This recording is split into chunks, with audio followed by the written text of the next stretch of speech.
हाँ हाँ, तो प्यारे बच्चों कैसे हैं आप लोग? उम्मीद करते हैं अच्छे और स्वस्थ होंगे और अच्छे से पढ़ाई कर रहे होंगे। आज जो हम लेके आ रहे हैं और ग्राफ बनाना है। ग्राफ जो 10th वाले बच्चे के लिए जो भी ग्राफ नहीं आता रहता है उसको आज सीखना है, और ये बहुत इंपॉर्टेंट है 10th वाले बच्चों के लिए। 5 नंबर निर्धारित है इसका, ये फिक्स है, आता ही है एग्जाम में 5 नंबर के लिए।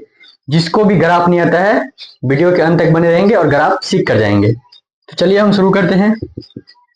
ये समीकरण 1 और समीकरण 2 दिया है, और आपको भी क्वेश्चन में दिया ही होगा।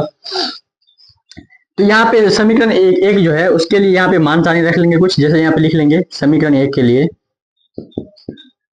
समीकरण 1 के लिए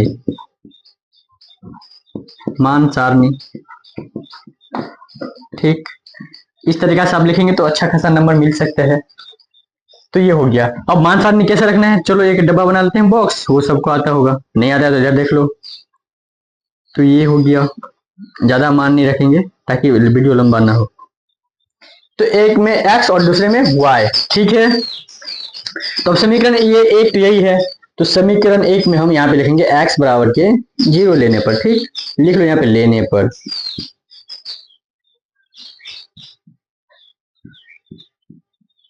अब x बराबर 0 लेंगे तो y बराबर जाहिर सी बात है 7 ही आएगा। ठीक, तो x सॉरी 0 प्लस y बराबर कितना 7 आएगा।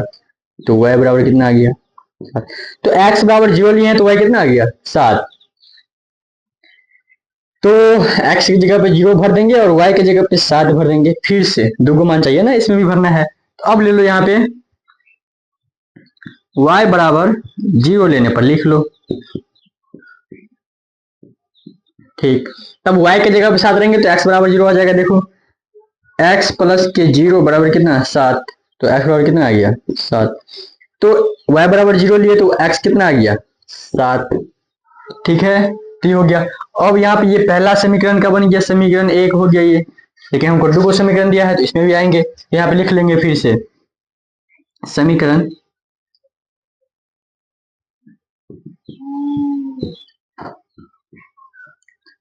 2 के लिए मान सारणी।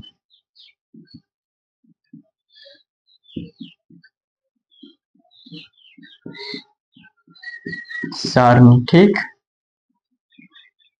फिर से वहीं पे एक डिब्बा जैसे बनाए थे पहला समीकरण में, तो ये हो गया x और दूसरे में y। फिर से हम x बराबर 0 लेने पर लिखो x बराबर कुछ भी मान, ऐसा नहीं है, आप मान कुछ भी रख सकते हैं। जैसे यहाँ पे 0 रखे हैं ना, तो आप चाहे तो 10, 15, 20, 50 कुछ हो, लेकिन ये रखना है, वैसा मान रखना है जो आप आसानी से कट जाए, आसान हो, वही मान रखना है। तो 0 तो आसानी होता है, तो x बराबर क्या ले लिया 0। अब देखो यहाँ पे तो 2 अब यहाँ पे लिए हैं, तो यहाँ पे लिख लो 0 लेने पर, अच्छे से लिख लेते हो, लेने पर। तो x बराबर 0 लिए हैं तो 2 गुने हो जाएगा 0, क्योंकि x की जगह पे क्या लिए हैं 0, प्लस हो गया 2y बराबर 6। तो देखो अब इसमें 0, अब कोई संख्या में 0 से गुना करते तो 0 हो जाता है। तो ये हो गया 0 प्लस 2y बराबर के 6। तो 2y बराबर क्या होगा 6, तो y बराबर कितना आ गया 6/2, कितना आ गया 3। तो y बराबर इसका आंसर आ गया 3। तो x बराबर हम लिए थे 0, तो y बराबर कितना आ गया 3। तो यहाँ पे x की जगह पर रखो 0, y की जगह पे क्या रखना है 3। अब फिर से हम ले लेते हैं y बराबर 0 ले लेते हैं, तो लिखो यहाँ पे y बराबर 0 लेने पर। तो अब y बराबर 0 लेंगे तो इधर हटेगा नहीं, इधर हम कर लेते हैं थोड़ा बहुत। तो y बराबर 0 लेंगे तो 2x प्लस 2 गुने 0 बराबर 6। तो यहाँ पे हो गया 2x बराबर 6, क्योंकि ये तो 0 हो गया। तो x बराबर कितना आ गया 6/2, इधर भी आ गया 3, तो x बराबर कितना 3। तो इधर x में आया 3, इधर y में आया कि 0। तो बस इतना आपको आता है तो आप ग्राफ खींच सकते हैं। अब यहाँ पे कब इसका ग्राफ बना लेंगे। ग्राफ कैसे बनता है, एक चतुर्थांश बनाएंगे, जैसे यहाँ पे 9th में भी पढ़े होंगे आप लोग चतुर्थांश कैसे बनाते हैं। ये हो गया, यहाँ पे एक कर लेंगे, और ये जो होता है x अक्ष प्लस में होता है और ये y अक्ष प्लस में होता है, ये माइनस और ये भी माइनस। तो यहाँ पे लिखो x अक्ष और ये लिखो y अक्ष। इधर हम कुछ कर लेते हैं, यहाँ पे देख लो मान कितने, यहाँ पे 3 तक लेना है, इसमें 7 तक लेना है।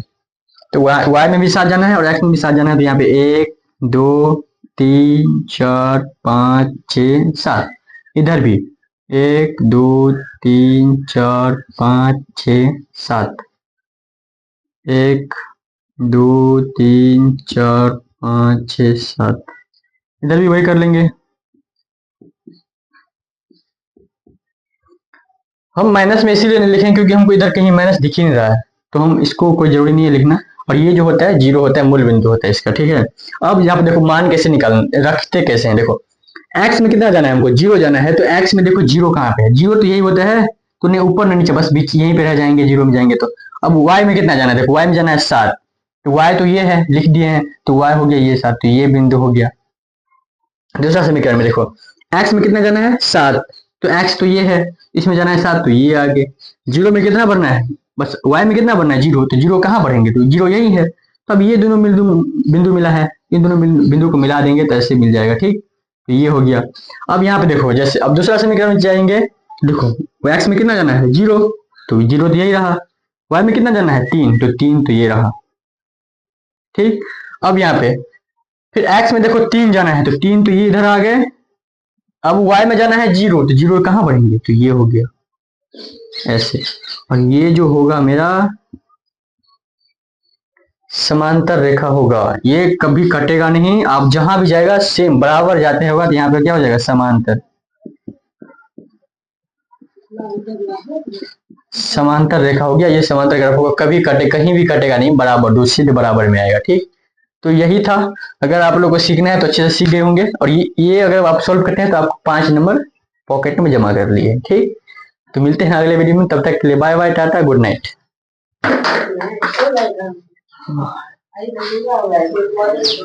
हाँ सही है, चलो।